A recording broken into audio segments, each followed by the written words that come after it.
V-Guard presents कौन जीत रहा है, को पावर्ड बाय सेंसोडाइन एंड विमल। बोलो जुबां केसरी। गाजीपुर के नए नए सांसद और मुख्तार अंसारी के भाई अफजाल अंसारी क्यों कर रहे हैं सीएम योगी आदित्यनाथ की तारीफ पर बुराई कर रहे हैं प्रधानमंत्री मोदी की? क्या कारण है ये आपको बताएंगे। इसके अलावा सपा और कांग्रेस का जो गठबंधन, इंडिया गठबंधन, इस चुनाव में, लोकसभा चुनाव में दिखा अच्छा प्रदर्शन रहा, क्या वो 2027 तक जारी रहेगा या इस पर ब्रेक लगेगा, ये समझेंगे।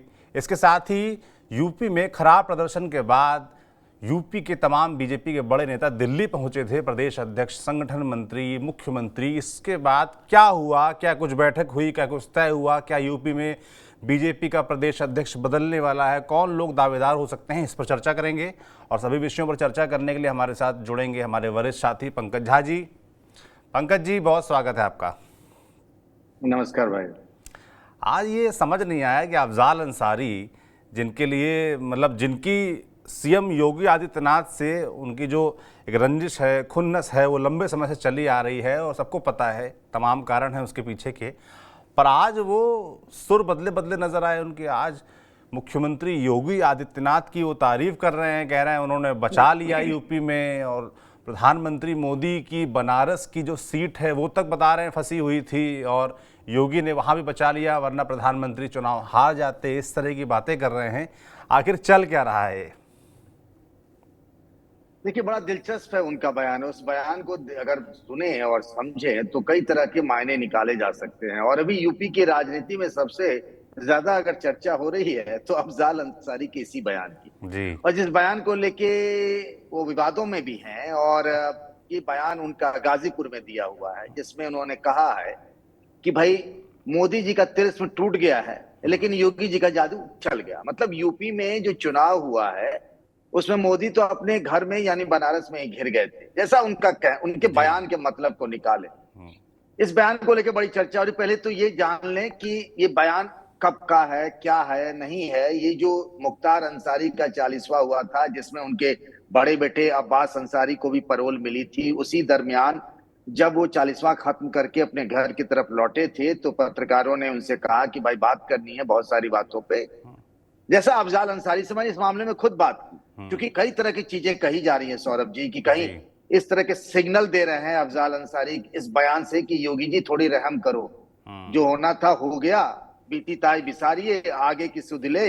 हम जो है सांसद बन गए हैं, आप हैं मुख्यमंत्री, और जो हमारे खिलाफ तमाम तरह की कार्रवाई, हमारे हमारे परिवार, जब हम उनके परिवार की बात करते हैं तो मुख्तार अंसारी के बड़े बेटे अब्बास अंसारी, उनके छोटे बेटे उमर अंसारी, उनकी बहू मुख्तार अंसारी की पत्नी, इन सारी बातों को, तो मतलब एक मैसेज ये जा रहा था उनके बयान का कि भाई जो आपने करना था। आप याद करिए, यूपी विधानसभा में एक बयान आया जब अखिलेश यादव ने बात कही लॉ एंड ऑर्डर को लेकर, तब जी। योगी आदित्यनाथ विधानसभा में खड़े हुए और कहा था उन्होंने कि मिट्टी में मिला देंगे। वो मिट्टी में मिला देंगे वाले लोग उसको उस हिसाब से जोड़कर भी देख रहे हैं। जिस तरीके से सारी चीजें घटी, मुख्तार अंसारी की मौत को लेकर भी बीजेपी के समर्थक या योगी आदित्यनाथ के समर्थक उसको भी एक नया स्पिन देते हैं। हालांकि सरकार की तरफ से बार बार कहा गया है कि भाई उनकी बीमारी की वजह से, लंबी बीमारी की वजह से उनकी मौत हुई, और ये पोस्टमार्टम रिपोर्ट में भी तमाम चीजें आई। हालांकि उसकी मजिस्ट्रेटी जांच वगैरह सारी चीजें चल रही है। खैर, पॉलिटिकल सर्किल में इसके अलग अलग मायने निकाले जाते हैं। जी। तो ये लग रहा था कि अफजाल अंसारी इशारों में इस बयान के बहाने दोस्ती का हाथ योगी आदित्यनाथ की तरफ बढ़ा रहे हैं। तो मैंने कहा जरा पूछ ही लिया जाए। अफजाल अंसारी, ये कहा जाता है सौरभ जी, और आपने भी सुना होगा कि अंसारी परिवार एक बहुत बड़ा राजनीतिक परिवार है। जी। अब अंसारी साहब जो कांग्रेस के अध्यक्ष रहे, या फिर ब्रिगेडियर उस्मान से लेके इस अंसारी तक आए, तो उसमें देखिए कहा यह जाता है कि दिमाग जो है अंसारी परिवार का वो अफजाल अंसारी के पास, सबसे दिमागदार व्यक्ति वही है। जी। और राजनीति में वो लेफ्ट से आए, लेफ्ट पार्टी से पहली बार चुनाव लड़े, लेफ्ट मूवमेंट से निकल करके आए। जी। मैंने कहा कि कई बार क्या होता है ना कि आप कहते कुछ और हैं और आप सोच कुछ और रहे। तो हमने अफजाल अंसारी से पूछा, जब आपने कहा कि भाई आज इस टॉपिक पे चर्चा कर ली जाए, तो मैंने कहा सोचा पूछ ही लिया जाए अफजाल अंसारी से कि जी। आखिर क्या है मामला। हमने उन्हें फोन लगाया, उनसे बातचीत हुई, तो उन्होंने कहा भाई जिसको जो मतलब निकालना है। उन्होंने कहा दिल्ली भर से पत्रकारों के फोन आ रहे हैं कि क्या आप कर रहे हैं। ये आप योगी मोदी का झगड़ा करवाना चाहते हैं जी। कि आपके मन में क्या चल रहा है? क्योंकि कई लोग, देखिए अरविंद केजरीवाल भी जब जेल से निकले तो उन्होंने भी एक छोड़ा था सगुफा प्रधानमंत्री नरेंद्र मोदी को लेकर और योगी आदित्यनाथ को लेकर कि भाई योगी आदित्यनाथ हटा दिए जाएंगे लोकसभा चुनाव के बाद, और तमाम तरह की चीजें कही गई थी। तो एक तो ये मसला था, दूसरा ये मसला था कि क्या वो योगी आदित्यनाथ की तरफ दोस्ती का हाथ बढ़ा रहे हैं। तो इन सब चीजों को लेकर हमने पूछा तो अफजाल अंसारी ने कहा कि भाई हमने तो वही कहा जो सच है, और सच यही है कि प्रधानमंत्री नरेंद्र मोदी की जो लोकसभा सीट है वाराणसी, उसके अगल बगल में जो 3 सीटें हैं जिसका जिक्र उन्होंने किया, एक तो उन्होंने शायद किया मछली शहर का जिक्र जी। किया, उन्होंने गाजीपुर का जिक्र किया है, चंदौली का किया। बोला इन तीनों सीटों पर बीजेपी चुनाव हार गई। चंदौली में महेंद्र नाथ पांडे थे, गाजीपुर में तो खुद अफजाल अंसारी थे, और दूसरी सीट जो वो कह रहे हैं मछली शहर, वो बीजेपी जीती थी, वो भी हार गई। उन्होंने कहा मैंने तो एक नाम छोड़ ही दिया पंकज भाई, वो एक नाम ये है कि रॉबर्ट्सगंज जो सुरक्षित सीट है वो भी बनारस को घेरे हुए है। तो 4 सीटें बनारस के आसपास आती हैं, मैंने एक का नाम लेना भूल गया, उसको भी आप जोड़ लीजिएगा, वो है रॉबर्ट्सगंज, जो कि अपना दल को दिया गया था। अपना दल बीजेपी की सहयोगी दल है और रॉबर्ट्सगंज से अपना दल चुनाव हार गए। तो उन्होंने कहा मोदी जी के आसपास 4 सीटें हार गई। लेकिन अगर वही गोरखपुर को मान लिया जाए, योगी आदित्यनाथ का गढ़ मान लिया जाए, अब तो वो सांसद है नहीं, पर उस लिहाज से देखें तो बगल में देवरिया है, बगल में बांसगांव है, महाराजगंज है, तो ये सारी सीटें तो बीजेपी ने जीत ली है। तो उन्होंने कहा मैंने इस हिसाब से कहा कि भाई आपको कि अब मोदी जी का तिलिस्म नहीं रहा, अब जो जादू बचा है वो योगी आदित्यनाथ का। मैंने कहा कहीं ऐसा तो नहीं है कि भाई आप कोर्ट कचहरी मुकदमों इनसे आपको लगता है कि आपको इससे मुरब्बत चाहिए, इससे कुछ मोहलत चाहिए, कुछ राहत चाहिए, इसीलिए आप ऐसा कह रहे हैं? तो उन्होंने कहा नहीं नहीं ऐसा बिल्कुल नहीं है, और जो सच था मैंने उसी सच के बारे में लोगों को बात बताई है। जब पत्रकारों ने मुझसे सवाल पूछा तो मैंने वो बात कह दी है। उन्होंने एक और बात मार्के की कही सौरभ जी, जिसका जिक्र करना यहाँ बेहद जरूरी है। उन्होंने कहा कि अगर मेरी सुझाव फिर अमल हो गया होता, मेरी बात मान ली गई होती, तो शायद बनारस के नतीजे आज कुछ और होते। अच्छा। उनका तो दावा ये है अफजाल अंसारी का कि अगर उनके कहे हुए व्यक्ति को टिकट दे दिया गया होता तो नरेंद्र मोदी के साथ कुछ भी हो सकता था इस चुनाव में। उन्होंने कहा कि जिस तरीके से शुरुआत में 1-1.5 घंटे तक प्रधानमंत्री पीछे चलते रहे और जो कहा जा रहा था कि 10 लाख वोटों के अंतर से वो चुनाव जीतेंगे, ये लक्ष्य रखा गया था। ये कह रहे थे अफजाल अंसारी कि बीजेपी के छोटे से लेकर बड़ा से बड़ा नेता देश भर का वहां बनारस में मोदी जी के चुनाव प्रचार में गया था। 10 लाख छोड़िए भाई साहब, 5 लाख छोड़िए, पिछला भी छोड़िए, वो तो 1.5 लाख वोटों के अंतर से चुनाव जीत पाए। और उनका ये कहना है कि उन्होंने जो सुझाव दिया था उसको अगर उम्मीदवार बनाया गया होता तो शायद नतीजे कुछ और होते। मैंने उनसे बहुत पूछा कि नाम बताइए, नाम बताइए, किसका सुझाव दिया था? कोई नाम बताया क्या उन्होंने सुझाव?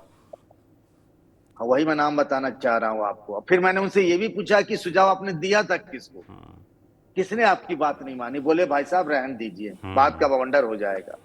उन्होंने नाम दिया कि सुरेंद्र पटेल। सुरेंद्र पटेल समाजवादी पार्टी के एक नेता हैं और मंत्री हुआ करते थे। और याद करिए सौरभ जी, 2014 में जब नरेंद्र मोदी प्रधानमंत्री नहीं थे, गुजरात के मुख्यमंत्री रहते हुए पहली बार बनारस से लोकसभा का चुनाव लड़ रहे थे, तो सबसे पहले समाजवादी पार्टी ने टिकट सुरेंद्र पटेल को दिया था। अच्छा। लेकिन बाद में टिकट बदल गया। देखिए उनका ये कहना था कि उनका सुझाव तब माना जाता जब ये लोकसभा की सीट समाजवादी पार्टी के कब्जे में होती, यानी समाजवादी पार्टी को ये सीट मिली होती। तो उनका कहना था कि मैंने सुझाव दिया था कि आप सुरेंद्र पटेल को दे दीजिए। मैंने पूछा इसके पीछे क्या मामला है?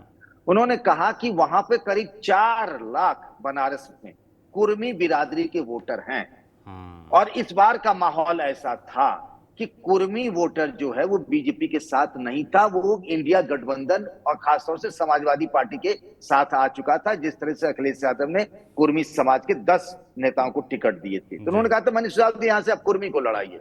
तो ये जो 4 लाख वोटर है ये एकदम से समाजवादी पार्टी के साथ खड़ा हो जाएगा। उन्होंने इसके पीछे वजह भी बताई। उन्होंने कहा कि देखिए ऐसा है कि अपना दल के साथ गठबंधन है उनका, अपना दल कुर्मी जाति का प्रतिनिधित्व करती है, लेकिन जिस तरीके से सोनेलाल पटेल के साथ उस समय के जब वो थे वहां पर कोलसला के इलाके में, उनका ये कहना है कि कुछ चीजें हुई थी, तो वो बीजेपी का कुलसला के इलाके में जो सुनील लाल पटेल के साथ उस वक्त व्यवहार हुआ था, वो बीजेपी के खिलाफ जाता, उस चीज को याद दिलाई जाती समाजवादी पार्टी की तरफ से, और ये चुनाव जीता जा सकता था। मैंने कहा कि भाई समाजवादी पार्टी के खाते में तो नहीं गई ये सीट। फिर बोला हमारे पास प्लान बी भी था। अच्छा। हमने ये भी कहा कि अगर कांग्रेस को ये सीट मिल रही है तो यहां से भूपेश बघेल को चुनाव लड़ा दिया जाए। अच्छा। भूपेश बघेल जो छत्तीसगढ़ के मुख्यमंत्री रहे हैं उनको, मैंने कहा भाई ये कौन सा आइडिया है? जी। उन्होंने कहा आइडिया ये है कि भूपेश बघेल की पिछड़ों में एक अच्छी खासी छवि। मैंने कहा भाई बाहरी उम्मीदवार हो जाते। तो बोला कौन सा, नरेंद्र मोदी जी बनारस के हैं, उनको भी तो गंगा मैया ने गोद लिया जैसा दावा करते हैं, गुजरात से आके चुनाव लड़ रहे हैं। तो भूपेश बघेल भी छत्तीसगढ़ से आके चुनाव लड़ गए। उनका दावा तो ये था कि नामांकन करके चले जाते भूपेश बघेल, हम लोग मिलकर चुनाव प्रचार करते, हम जितवा देते। उनका ये कहना है कि 2009 में जब मुख्तार अंसारी बनारस से चुनाव लड़ रहे थे, याद करिए, तब अजय राय भी चुनाव लड़ रहे थे कांग्रेस पार्टी से, मुरली मनोहर जोशी बीजेपी से थे, और मुख्तार अंसारी बीएसपी से चुनाव लड़ रहे थे। साल 2009 की बात है। मायावती तब यूपी के मुख्यमंत्री हुआ करती थी। जब उन्होंने मुख्तार अंसारी को गरीबों का मसीहा बताया था, बहुत विवाद हुआ था। अफजाल अंसारी ने कहा, उस वक्त मुख्तार जेल में थे, मैं गाजीपुर से चुनाव लड़ रहा था और बनारस से भी मुख्तार का चुनाव प्रचार और चुनाव प्रबंधन मैं ही देख रहा था, और बड़ी मुश्किल से मुरली मनोहर जोशी चुनाव जीत पाए थे। उन्होंने कहा था इस बार भी हालात वैसे ही थे, मैं गाजीपुर से रह के भूपेश बघेल का भी चुनाव देख लेता, सुरेंद्र पटेल का भी चुनाव देख लेता। उन्होंने कहा मैंने जो सीटें कही कि ये सीट बीजेपी हार रही है, महीने भर पहले कही, वो सारी सीटें बीजेपी हार गई। उन्होंने कहा कि बिल्कुल बनारस में इस बार ऐसा माहौल था कि अगर उनके कहे सुझाव पे अमल हुआ होता तो शायद बनारस के नतीजे कुछ और होते और वो बहुत बड़ा उलटफेर हो सकता था, सबसे बड़ा उलटफेर, ऐसा उनका दावा है। तो अफजाल अंसारी का ये दावा है, जैसा कि पंकज जी ने बताया, कि अगर उनके हिसाब से उनका प्लान ए या प्लान बी कांग्रेस सपा गठबंधन मान गए होते तो नरेंद्र मोदी की सीट जो वो 1.5 लाख से जीतते हैं वो और फंस गई होती। अब क्या हुआ होता, क्या ना हुआ होता, ये तो अब अलग बात हो गई। चुनाव हो चुके हैं, नरेंद्र मोदी प्रधानमंत्री बन चुके हैं। अगले टॉपिक पे चलते हैं पंकज जी। सपा और बसपा के गठबंधन, सपा बसपा कह रहा हूँ, सपा और कांग्रेस के गठबंधन इस बार अच्छा परफॉर्म किया। चुनाव के लिहाज से, यूपी के लिहाज से देखें, सबसे अच्छा परफॉर्म किया। तो अब सवाल ये उठने लगे कि या ये जो दोस्ती है, ये दो लड़कों की जो दोस्ती है, ये 2027 तक क्या चलेगी? क्योंकि अभी तो जो स्वर दिख रहे हैं एक दूसरे के लिए वो तारीफ वाले दिख रहे हैं, खुशनुमाई दिख रहे हैं, मगर ये क्या दौर जारी रहेगा? इसको लेकर क्या संकेत मिल रहे हैं? पार्टी में आपके लोगों से क्या बात हो रही है? बिल्कुल, आपने बहुत मौजूद सवाल उठाया। देखिए, एक बात तो तय है कि जो केमिस्ट्री है, एक तरफ राहुल गांधी, प्रियंका गांधी, और दूसरी तरफ अखिलेश यादव और डिम्पल यादव, मतलब मोटे तौर पर, और इन्हीं चारों ने मिलकर एक तरीके से ज्वाइंट कैंपेन जब भी किया तो यही चारों में से 2-3 साथ दिखे। देखिए, लोकल लेवल पर अगर हम बात करें तो समाजवादी पार्टी और कांग्रेस के नेताओं के बीच में झगड़े हो सकते हैं, एक दूसरे के खिलाफ बयानबाजी हो सकती है, ये मोटे तौर पर मानकर चलिए। लेकिन जो केमिस्ट्री इन चारों की आपस की है, वो तो ऐसा लग रहा है कि भैया ये जोड़ फेविकोल का है। वो जो पुराना वाला ऐड है ना फेविकोल का, उसी टाइप का कुछ मामला लग रहा है। ये 2017 वाला प्रयोग तो नहीं है जब कांग्रेस और समाजवादी पार्टी ने साथ मिलकर यूपी का विधानसभा चुनाव लड़ा, चुनाव के नतीजे आए और फिर दोनों एक दूसरे के खिलाफ हम आपके हैं कौन के मुद्रा में आ गए और एक दूसरे के खिलाफ लड़ने लगे। मामला ऐसा नहीं, यहाँ फील गुड बहुत चल रहा है। उसके पीछे देखिए क्या होता है कि जब कल अखिलेश यादव सफाई में अपने पार्टी कार्यालय पर जब बैठक कर रहे थे तो उन्होंने 3-4 दफे एक बात कही कि 2027 का जब भी जिक्र आया तो 2027 में वो इंडिया गठबंधन की बात करते रहे। उन्होंने समाजवादी पार्टी की सरकार की बात नहीं की। उन्होंने कहा इंडिया गठबंधन की सरकार बनेगी, समाजवादी पार्टी और कांग्रेस की सरकार बनेगी, पीडीए की सरकार बनेगी। उन्होंने अब ये भी कहा कि पीडीए जो है वो हम दोनों का है, मतलब वो राहुल गांधी, प्रियंका गांधी का भी जिक्र कर रहे हैं और इधर भी जिक्र कर रहे हैं। बेसिकली है क्या मामला, पूरा बताऊं आपको। और दूसरी तरफ अगर रायबरेली और अमेठी का जो एक ज्वाइंट कल एक आभार सम्मेलन था कि जिस तरीके से जनता ने वहां दोनों को जिताया है, किशोरी लाल शर्मा को और राहुल गांधी को, तो उस सभा में देखिए मैं प्रियंका गांधी का भाषण सुन रहा था। मंच पर समाजवादी पार्टी के नेता लाल रंग की टोपी लगाकर पहने हुए बैठे हुए, चाहते तो नहीं होता था। कांग्रेस का एक कार्यक्रम था, आभार यात्रा जब शुरू हुई है तो उसमें क्या था, समाजवादी पार्टी के नेताओं को नहीं बुलाते। लेकिन देखिए ये गुडविल जेस्चर है, आपको देखना पड़ता है। आप जब राजनीति में कुछ करते हैं तो उसके मायने निकाले जाते हैं। प्रियंका गांधी वाड्रा ने वहां से कहा कि ये जो जीत मिली हमको रायबरेली और अमेठी में, उसका बहुत बड़ा क्रेडिट समाजवादी पार्टी के नेताओं, कार्यकर्ताओं और समर्थकों को जाता है। ये ऐसी जीत हमारी अकेले की नहीं है, आप सबकी भी, हम सबकी जीत है। ये एक बड़ी बात है। जिस तरीके से लोग कहते हैं ना कि जब दो दल मिलते हैं तो दिल नहीं मिलते हैं, हाथ मिल जाते हैं, दल मिल जाते हैं। यहाँ दल मिले हैं तो हाथ भी मिला, मन भी मिला है, दिल भी मिला है। ये हो सकता है कि कुछ लोकसभा क्षेत्रों में, कुछ विधानसभा क्षेत्रों में दोनों पार्टी के कार्यकर्ता, क्योंकि कई बार क्या होता है ना कि जब दोनों पार्टी चुनाव लड़े थे, ऐसा भी कोई विधानसभा सीट होगी जहां से समाजवादी पार्टी का नेता चुनाव लड़ना चाहेगा, कांग्रेस में टिकट किसी एक को मिलेगा तो दूसरा हो सकता है नाराज हो जाए। लोकल लेवल पर भले झगड़े हो जाए, बयानबाजी हो जाए, ये सब चीजें समझ में आ रही है, होने वाला भी है। लेकिन मोटे तौर पर लगता है कि इन दोनों पार्टियों का गठबंधन विधानसभा चुनाव तक चलेगा, ऐसे संकेत तो मिल रहे हैं और लगता भी कुछ ऐसा ही। बिल्कुल, दोनों पार्टी के जो प्रमुख नेता हैं, चाहे वो राहुल गांधी, प्रियंका गांधी हों, चाहे अखिलेश यादव हों, या फिर यूपी के जो प्रदेश अध्यक्ष अजय राय हों, सबके स्वर एक दूसरे के लिए तो फिलहाल ठीक दिख रहे हैं। 2017 के बाद वाला माहौल नहीं दिख रहा है, ये अलग माहौल दिख रहा है। और जैसा कि आप कह भी रहे हैं कि लोकल लेवल भले थोड़ी बहुत खटपट हो या वो चलती रहे, पर ऊपर मामला सब ठीक है और लगता है कि 27 तक चीजें कंटिन्यू रहेंगी। सौरभ जी, ये भी हो सकता है कि यूपी कांग्रेस के अध्यक्ष अजय राय भी बोल पड़े, पिछली बार भी आपने देखा था। लेकिन ये जो नेता हैं बड़े, जो फैसले करते हैं पार्टी में, वो एक तरफ से अखिलेश यादव, वो दूसरे राहुल और प्रियंका, खासतौर से अगर मामला यूपी का, यहाँ मुझे इस तरीके से कोई भी अनबन की गुंजाइश नहीं दिख रही है। जी बिल्कुल। तो अब बात सपा और कांग्रेस की हो गई है, तो बीजेपी की भी पंकज जी कर लेते हैं। बीजेपी में इस वक्त, जैसा कि तमाम लोगों के जानकारों के दावे किए जा रहे हैं, आत्ममंथन का दौर चल रहा है, खास तौर पर उत्तर प्रदेश में। और इसी मंथन के लिए कहा जाता है कि यूपी के संगठन मंत्री हों या प्रदेश अध्यक्ष हों या तमाम जो बड़े नेता हैं, मुख्यमंत्री, डिप्टी सीएम, सब चुनाव के नतीजों के तुरंत बाद दिल्ली तलब किए गए थे। दिल्ली सब लोग आए भी थे, मीटिंगें भी हुई। क्या हुआ इन मीटिंगों में, जो सोशल मीडिया से लेकर सड़क तक चर्चा है कि क्या बीजेपी को, यूपी बीजेपी को नया प्रदेश अध्यक्ष मिलने वाला है? तमाम नामों की चर्चा भी शुरू हो गई है। जितिन प्रसाद ने पीडब्ल्यूडी मंत्रालय छोड़ा है, उसको लेकर भी दावे किए जा रहे हैं कि क्या भूपेंद्र चौधरी वापस मंत्री बन जाएंगे और अध्यक्ष की कुर्सी कोई और संभालेगा? कुछ लग रहा है क्या? कितनी दम है इन बातों में, दावों में? अभी तो कुछ कह ही नहीं सकते। ये अभी तो जीत चल रही है। आज उड़ीसा में नए मुख्यमंत्री ने पदभार संभाला है। ये सब कुछ जब ठहर जाएगा, देखिए 3-4 राज्यों की बात बहुत बड़ी बात है। एक तो जो राज्य जहां विधानसभा चुनाव होने हैं अगले कुछ दिनों में, महाराष्ट्र, जहां पार्टी का परफॉर्मेंस खराब रहा, उम्मीदों के अनुरूप नहीं रहा। वो देखिए ना, महाराष्ट्र में शरद पवार, मतलब बुजुर्ग नेता जी, उनका स्वास्थ्य ठीक नहीं है और उनकी पार्टी एनसीपी ने 10 सीटों पे चुनाव लड़ी, पार्टी 8 सीटों पे जीती है। भाई पूरा मराठवाड़ा साफ कर दिया उन्होंने, दिखा दिया कि असली मराठा कोई है तो वो शरद पवार साहब ही हैं। तो शरद पवार का शानदार नतीजे रहे हैं वहां पर, अगर आप देखिएगा। तो महाराष्ट्र में विधानसभा का चुनाव जो है सबसे बड़ी चुनौती है। फिर हरियाणा आएगा। लेकिन जो बड़े राज्य हैं, जैसे मैं आपको बात करूं कि बंगाल, और साथ ही आपको अगर मैं बात करूं कि खासतौर से यूपी, जहां बीजेपी का प्रदर्शन खराब रहा, तो यहां भी बहुत सारी चीजें बदलने वाली हैं। अभी तो शायद समय लगे, क्योंकि एक बार क्या होगा कि पार्टी बैठेगी। जो लोकसभा सीटें थी, एक तो सहयोगी दलों को मिली थी, बीजेपी अपने खुद चुनाव लड़ी थी, 2 आरएलडी के कोटे की थी, उसने तो जीत ली, अपना दल भी 1 सीट पे हार गई थी और 1 सीट मिली थी ओम प्रकाश राजभर को। तो 5 टोटल थी, उसमें से ये लोग 2 हार गए थे और बीजेपी खुद बाकी सीटों पर लड़ी। तो उसके नतीजे, जिस तरीके से 29 सीटें बीजेपी हारी, 1-1 सीट की समीक्षा होगी।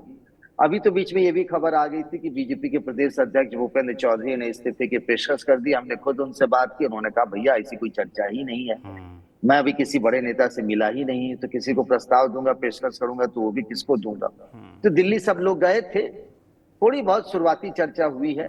और जैसा हमने एक बार जिक्र भी किया था आपसे कि जो कुछ लोग लोकसभा चुनाव जीते हैं या हारे हैं, वो लिखित तौर पे बंद लिफाफे में अपने पार्टी के प्रदेश नेतृत्व को अपनी शिकायतें भी दे रहे हैं कि किसने क्या किया, कहां कहां कमियां रही, किसने भीतरघात किया, कहां बूथ प्रबंधन ठीक नहीं रहा, वो सब चीजें मोटे तौर पर। अब चर्चाएं बहुत तरह की चल रही हैं।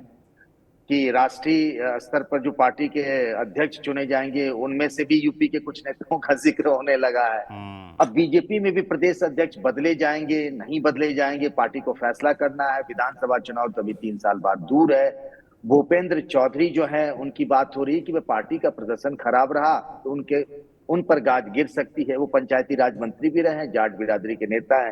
क्या उनका रिप्लेसमेंट किसी जाट बिरादरी से किया जाएगा, या जिस तरीके से यूपी में पिछड़ों के एक बड़े तबके ने पार्टी से किनारा कर लिया इस बार, उसमें अगर हम देखें सबसे ज्यादा चर्चा हो रही है कुर्मी, मौर्य, कुशवाहा, पटेल, इन सब की।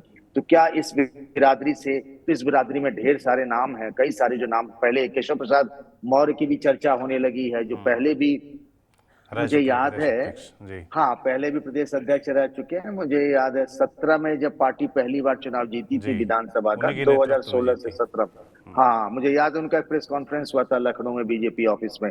उन्होंने 300 पार का नारा दिया था। मैं उस प्रेस कॉन्फ्रेंस में बैठा था, हंसते हंसते मेरे पेट फूल गए थे। जिस बीजेपी 14 साल से सत्ता में नहीं थी, अब केशव प्रसाद मौर्य, उनको भी बहुत लोग नहीं जानते थे भाई, वो एक बार के विधायक थे और फूलपुर से सांसद बने थे। जब उन्होंने कहा 300 पार, पहली बार के विधायक, पहली बार के सांसद, नाम जब आया प्रदेश अध्यक्ष के तौर पर सब लोग चौंक गए थे।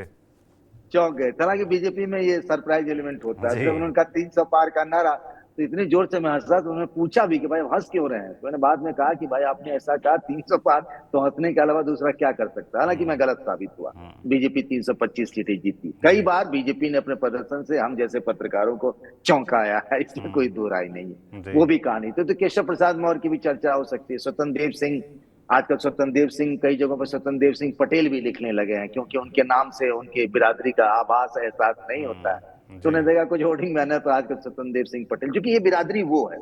या फिर ये हो सकता है जो चर्चा हो रही है कि दलितों में देखिए पासी समाज ने बहुत सॉलिडली वोट किया है समाजवादी पार्टी को, और देखिए अयोध्या में हुआ, उसको लेकर अयोध्या में हुआ है। आज उन्होंने, अवधेश प्रसाद ने अपने विधायक पद से इस्तीफा भी दे दिया है, वो एमपी बने रहेंगे। तो उसमें देखिए जैसे कमलेश पासवान बांसगांव से चौथी बार के सांसद है भाई, 2009 से लगातार जीतते रहे हैं, और पासी समाज से, तो उनको मोदी मंत्रिमंडल में जगह दी गई, बनाया गया जी, राज्य मंत्री में। तो क्या पासी बिरादरी से किसी को प्रदेश अध्यक्ष बनाया जाएगा, या फिर पिछड़ों में से, या किसी अति पिछड़े पे? तो बहुत सारी चीजें चल रही हैं। जब मंथन होगा, पार्टी का केंद्रीय नेतृत्व इस पर विचार करेगा। लेकिन एक बात तो तय है कि कुछ ना कुछ तो बदलाव होना है। करेक्टिव मेजर्स आप नहीं लेंगे, पार्टी के मतलब इतना खराब प्रदर्शन हो गया भाई। सोचिए, समाजवादी पार्टी, बीएसपी और आरएलडी का गठबंधन था 2019 में, इससे बड़ा क्या गठबंधन हो सकता है वोटों के हिसाब किताब के हिसाब से। और तब भी बीजेपी अपने सहयोगी दल के साथ 64 सीट जीत गया। अब की बार तो कांग्रेस के साथ ही गठबंधन था, और बीजेपी ने और अपने साथ एलाइज जोड़ लिए थे, जो राजभर पिछली बार नहीं थे। ओम प्रकाश राजभर भी थे, आरएलडी भी थे, तब भी पार्टी का ऐसा बंटाधार हो गया। तो बदलाव तो होने लाजमी। बिल्कुल। जितिन प्रसाद ने जो मंत्रालय छोड़ा है उसको लेकर बड़ी चर्चा है। पीडब्ल्यूडी बड़ा मंत्रालय है और बड़ी महत्वाकांक्षा और अपेक्षाएं रहती हैं लोगों को उस मंत्रालय से, वो किसके हिस्से जाने वाला है, इसको लेकर भी चर्चाएं शुरू हो गई हैं। अभी तो फिलहाल मुख्यमंत्री के पास कहा जाता है कि पीडब्ल्यूडी ऐसा विभाग है ना कि जिससे बहुतों का कल्याण भला हो सकता है, और जो भी सबसे ताकतवर मंत्री होता है उसको मिलता रहा। ये आज की बात नहीं है। याद करिए, मायावती के जमाने में नसीमुद्दीन सिद्दीकी थे पीडब्ल्यूडी मंत्री जी। अखिलेश यादव के जमाने में शिवपाल यादव हो गए थे मतलब पीडब्ल्यूडी मंत्री, चचा जो है उनके। पिछली बार डिप्टी सीएम थे केशव प्रसाद मौर्य, तो उनको था पीडब्ल्यूडी मंत्री। इस बार मतलब उनको नहीं मिला, जितिन प्रसाद को मिल गया। जितिन प्रसाद दिल्ली में चले गए मंत्री बन के। अभी विभाग जो है बड़ा विभाग है, इसमें बहुत पैसा है, मतलब बजट के हिसाब से कह रहा हूँ, मतलब इसको दूसरे लिहाज से मत सोचिएगा जी। तो इसमें ये विभाग किसको मिलेगा, चर्चाएं बहुत है कि केशव प्रसाद मौर्य जी के पास अभी कोई इतना बड़ा विभाग नहीं है, तो क्या एक राजनीतिक मैसेज देने के लिए उनको ये मिल सकता है। देखिए, पॉलिटिकल मैसेज देने के कई सारे तरीके होते हैं, एमएलसी बना देना, विभाग दे देना बड़े बड़े। तो ये चर्चा हो रही क्या केशव प्रसाद मौर्य को दे दिया जाए। एक बीजेपी के बड़े नेता कह रहे थे कि स्वतंत्र देव सिंह को पीडब्ल्यूडी दे दिया जाएगा, उनसे जल संसाधन वाला जल शक्ति मंत्रालय शायद इनको केशव प्रसाद मौर्य को दे दिया जाए। कहानी बहुत सारी है, फैसला मुख्यमंत्री और केंद्रीय नेतृत्व को करना है, और कहानियां जब तक पीडब्ल्यूडी किसी को मिल न जाए तब तक ऐसी चीजें कही जाती रहेंगी। बिल्कुल। तो तमाम कहानियां हैं, तमाम फैसले हैं जो यूपी में होने अभी बाकी इन सब पर हमारी नज़र बनी रहेगी, पंकज जी की नज़र बनी रहेगी। पंकज जी अंदर खाने से खबरें आप तक लाते रहेंगे। पंकज जी बहुत बहुत धन्यवाद आपका। बाकी यूपी के मसलों से जुड़ी, यूपी की राजनीति से जुड़ी तमाम जो राजनीतिक घटनाक्रम हैं, खबरें हैं, कहानियां हैं और जो बदलाव जिनकी बात कही जा रही है हो सकते हैं, उन पर हमारी नज़र रहेगी। हम आप तक खबरें पहुंचाते रहेंगे। आप देखते रहिए TV9 डिजिटल। शुक्रिया। वी-गार्ड प्रेजेंट्स कौन जीत रहा है, को पावर्ड बाय सेंसोडाइन एंड विमल। बोलो जुबां केसरी।